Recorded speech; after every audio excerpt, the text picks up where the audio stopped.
Morjesta, Sorjonen. Moro! Täällä on porukka kuin Jyskän pysäkki. No niin.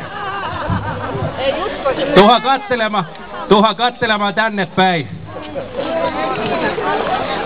Totta kai. Tuliko sutki lainkaan? No kyllä se ensin on ollut, en mä tiedä mihin se hävisi. Jaa. Jaaha, kato, ja Sorjosella heti nainen kainalossa. Ei muuten käynyt mulle tommosta. Ei muuten mulle käynyt tommosta, että muuten vaan ihan hienosti kävi. Ai jaa, miksei sulle käynyt? En tiedä mistä johtuu, että mä oon täällä lavalla jo 3 kertaa käynyt kekkuloimassa ja yksikään nainen ei ole tullut lähellekään. Kato sun rouvaa päin. No minähän katoin. Se oli 7 päivän lehden valokuvaaja, että sen puolen tiedät sitten. Eikö sutkia löydy ollenkaan? Saatana sutki tänne ja äkkiä! Olihan se sieltä. Ah niin joo. Tuolla se valitti, että ääni mennyt. No niin, varmaan on mennyt, kun on kieli toi naisen kitalaissa. No katoi joo. Ei oo irti, sutki. Saatana mä kerron Saaralle, että.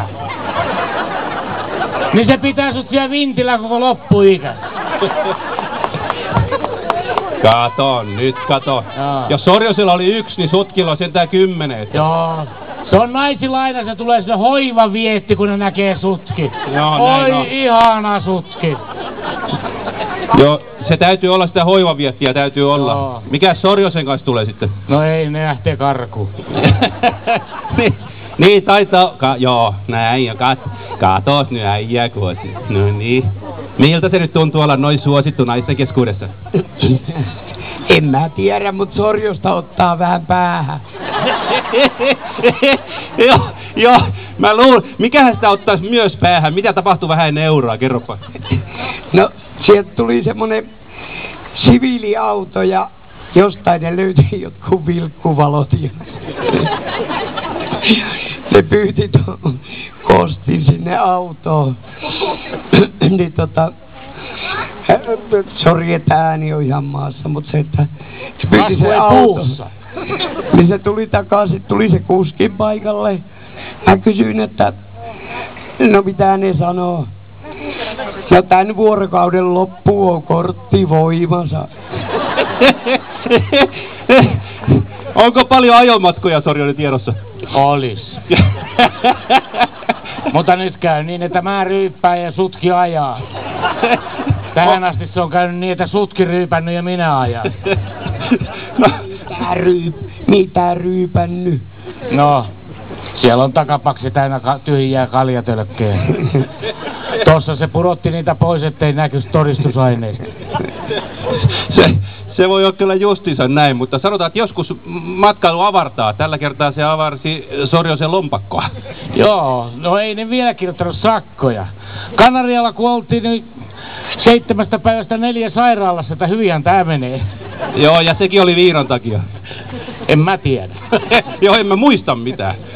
Miten sulla meni siellä Kanarialla?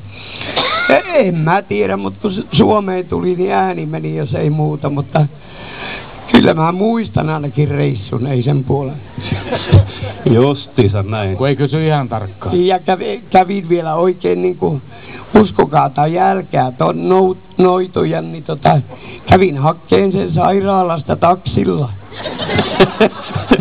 Niin kuin ei uskaltanut ajaa, kun oli niin paljon päissä. Sitähän mä ajattelin, että luultavasti siinä on just näin käynyt. Tämmöistä mä ihmettelen nyt kuitenkin, kato, kun tämmöistä huhua liikkuu. En tiedä, pitääkö paikkansa, että olisitte nyt niinku ihan älyttömän kovia Rauman Lukon kannattajia. No Mieti, mitä sanot. Ei kasvoihin, olen näyttelijä. Niin Jyppi Lukko loppuottelussa, niin se sopisi mulle. Joo. Kyllä Lukko on loppuottelussa, minä sanon sen. Juuri näin. Näin se menee. Mitä mieltä oot sitten siitä toisesta porukasta, tai onko se 4. porukka, mikä se on se, mikä on tuossa 50 kilometriä tonne kaukaisuuteen? Kyllä mä luulen, että se on ässät, mikä siellä tulee vastaan, mutta niillä on tullut noutaja jo sitten kohta. Näin se voi ajatella. Eikö se ole se raumalaisten Ruotsi? aika lähellä. Mä kuulin, että te olitte vieraillut siellä ja aika nopeasti kuulemma tulitte pois. Joo, ei ne kauhea. Kyllä ne niinku tykkäs meistä, mutta ei ne niinku pitänyt pitempään. Ja silloin oli vielä kortti, kun ajoin pois sieltä.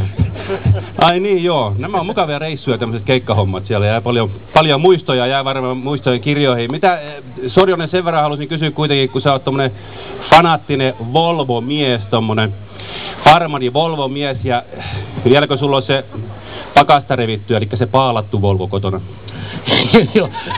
Se on siellä paalattuna. niin mä ajattelikin.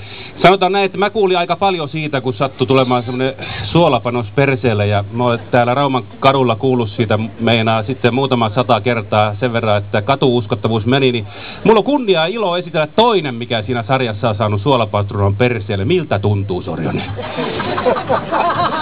Tarkoitatko nyt vai silloin, kun se suolapaukku tuli perseelle? No kuule, en usko, että kipu on vieläkään hellittänyt. No,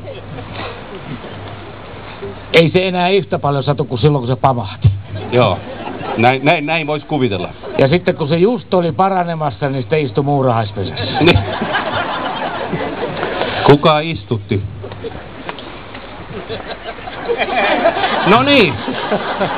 Seuraava kysymys. Tosiaan, niin Sutki, missä mahtaa olla tämä salaisuus, että naiset tykkää susta niin paljon? Eikö naiset tykkääkin Sutkista aika paljon? Mitä? Joo, kiitos. Joo, näin on. Sutki on paras, joo.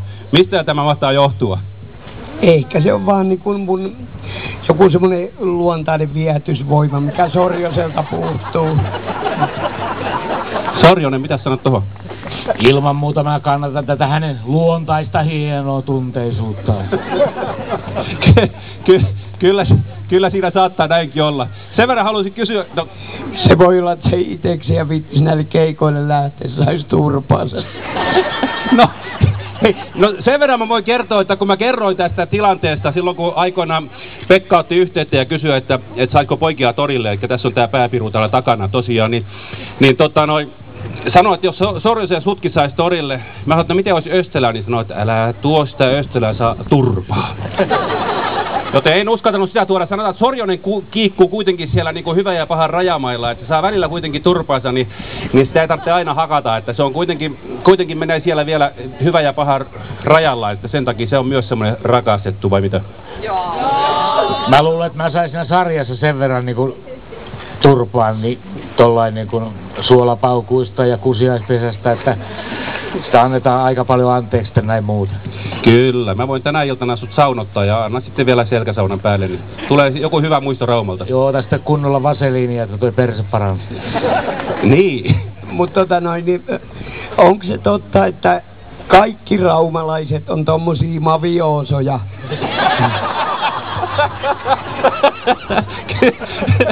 Niin kun näet, kato hei Sutki, katoppas ympärille, niin täällä on aika pahan näköistä kuule. Mitä sä luulet, että ne vois sulle tehdä?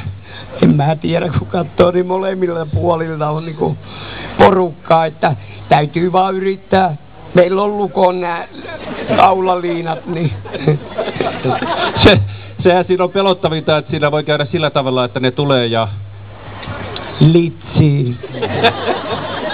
Joo, se otti kaulaliinan sitä varten, että se voidaan sitoa sinne jonkin vinttikammariin kiinni.